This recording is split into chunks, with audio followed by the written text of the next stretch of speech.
Hammaga salom. Bugungi rolikimizda tanklarga qarshi sborka yig'ishni o'rgataman.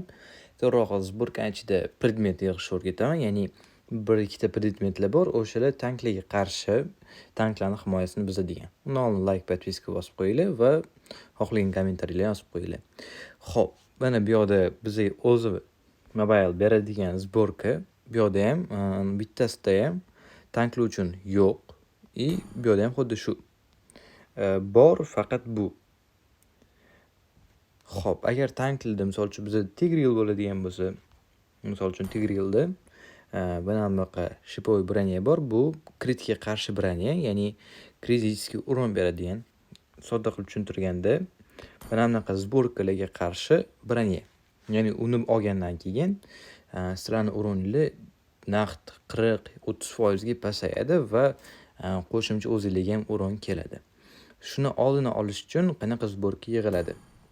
Xo'p, Clintni ko'rsataman buni, chunki Clintda chisti uron bor. Xo'p, bizada bu yoqda ham yo'q. Mana bu Zlobniy rig. Buni olasizlar. Bu bizga chisti uron beradi, ya'ni qanaqa aytsa bo'ladi? Bizada Tigrealda misol uchun braniya bor, shipoviy braniya bor va shipoviy braniyaga qarshi как-то kontrol desa ham bo'ladi. Agar misol uchun sizlarda Tigreal shunaqa olganini ko'rsangiz, shipoviy braniya olganini ko'rsangiz, sразу mana shuni olishingiz shart. Va o'shanda ko'proq uron berasizlar va chisti uron beriladi. Chisti uron deganda bu joniga primoy uron beriladi. Ya'ni misol uchun 5000 jon bo'lsa, sizlar 1000 uron beradigan bo'lsanglar, 1000 uroningizdan 300 uron zashtaga chiqib ketsa, 300 uron yana nimadirga chiqib ketsa, buni olganingizdan keyin chisti, prям 1000 emas, lekin 900-800 uron beradi. O'shaning uchun agar bizda shipoviy braniya olsa, misol uchun любой gatotmi, misol uchun glue ham olishi mumkin, даже chu ham olishi mumkin. Mana chuda ham bor даже.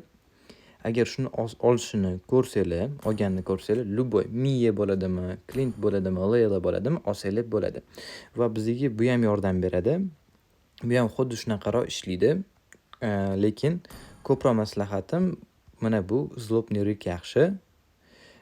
Ko'proq passivkasi yaxshiroq ishlaydi va hozir buni narxini bilib beraman sizlarga. Narxi 2060 ekan.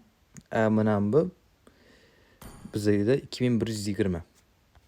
Bu yaxshiroq undan ko'ra. Shuni olishinglarni maslahat beraman.